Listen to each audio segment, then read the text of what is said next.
السلام علیکم ورحمۃ اللہ وبرکاتہ۔ آج انشاءاللہ تبارک و تعالی ہم بات کریں گے اس بارے میں کہ کافر کون ہے، مشرک کون ہے، کافر کون ہے۔ تو میں آپ کو بتا دوں کہ شرک اسے کہتے ہیں کہ کوئی شخص اللہ کے علاوہ دوسرے خداؤں کو مانے، یہ شرک ہے، اور اللہ کا انکار کرے یا رسول کا انکار کرے یا ارکان اسلام میں سے کسی چیز کا انکار کرے یا اس کی توہین کرے تو وہ آدمی کافر ہو جاتا ہے۔ مثال کے طور پر اللہ نے نماز فرض کیا ہے، کوئی نماز نہ پڑھے تو وہ بڑا گنہگار ہے، لیکن اگر وہ انکار کر دے کہ نماز فرض ہی نہیں ہے تو وہ کافر ہو جائے گا، دائرے اسلام سے خارج ہو جائے گا۔ اسی طریقے سے نماز میں اگر ہمیں کہیں اور کا خیال آتا ہے تو کیا ہم کافر ہو جائیں گے؟ تو میں آپ کو کہوں گا کہ ہرگز نہیں، کافر کوئی نہیں ہوتا ہے۔ البتہ یہ ہے کہ ہم جب پوری توجہ، پورے انہماک سے نماز پڑھتے ہیں تو اللہ تبارک و تعالی ہماری توجہ، ہمارے انہماک کے وجہ سے اتنا ہی نور، اتنا ہی ثواب اور اتنا ہی ہمیں سرور عطا فرماتا ہے۔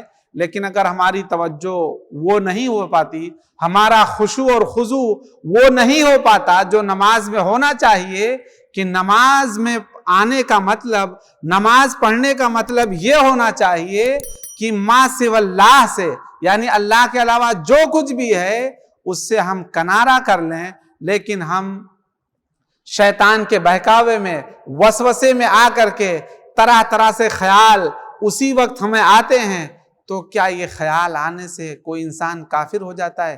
ہرگز نہیں، کافر کوئی نہیں ہوتا ہے۔ البتہ جب آدمی اپنے خیالات کو یہاں وہاں بھٹکاتا ہے تو اس کی نماز میں کمی ضرور ہو جاتی ہے۔ جیسے بعض بزرگان دین کے بارے میں آیا ہے کہ ایک بزرگ تھے، انہوں نے اپنے ساتھ نماز پڑھانے کے لیے ایک حافظ صاحب کو رکھا ہوا تھا۔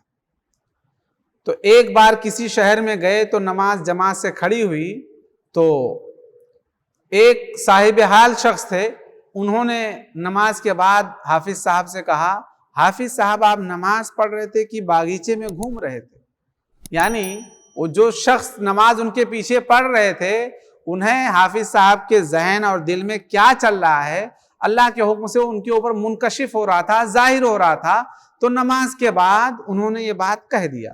تو دوسرے اور ان سے بڑے ایک عالم تھے، صوفی تھے، اللہ کے ولی تھے، انہوں نے کہا حافظ صاحب گھوم رہے تھے، آپ کو تو ان کے پیچھے نہیں گھومنا چاہیے تھا۔ یعنی کہ آپ توجہ سے نماز پڑھتے، اپنی توجہ نماز کی طرف رکھتے۔ تو کہنے کا مطلب یہ ہے کہ کوئی حافظ ہو، عالم ہو، عام آدمی ہو، ہر کسی کو اپنی توجہ مکمل نماز کی ہی طرف رکھنا چاہیے، اللہ کی طرف رکھنا چاہیے، خیالات یہاں وہاں نہیں بھٹکانا چاہیے۔ لیکن اگر انسان ہونے کے ناطے شیطان کے وسوسے کی بنیاد پر کسی کا خیال بھٹک گیا تو وہ کافر نہیں ہوگا، کیونکہ نماز چھوڑ دینا، اگر کوئی یہ کہہ کر کے نماز چھوڑتا رہے کہ میں جاتا ہوں نماز پڑھنے تو نماز پڑھتا ہوں، میرا خیال یہاں وہاں بھٹکتے رہتا ہے، تو کیا فائدہ پڑھ کر کے؟ ہرگز نہیں ہے۔ آپ سوچیں، کہا گیا ہے سبق یاد ہو نہ ہو، استاد کو پتہ چلنا چاہیے کہ حاضری اس کی لگتی رہتی ہے۔ تو آپ کا خیال اگرچہ بھٹک رہا ہے، لیکن آپ اپنے رب کی بارگاہ میں ٹوٹے پھوٹے انداز میں اپنے سر کو رکھ دیں۔ رب کسی دن اسی ادا کو پسند کر کے آپ کے دل و دماغ سے شیطانی وسوسوں کو، عام خیالات کو نکال کر کے اپنی محبت آپ کے دلوں میں القاء کر دے گا، ڈال دے گا۔ پھر آپ کی پوری توجہ نماز کی طرف ہوگی، خالق کائنات کی طرف ہوگی، اپنے مالک اور اپنے رب العالمین کی طرف ہوگی۔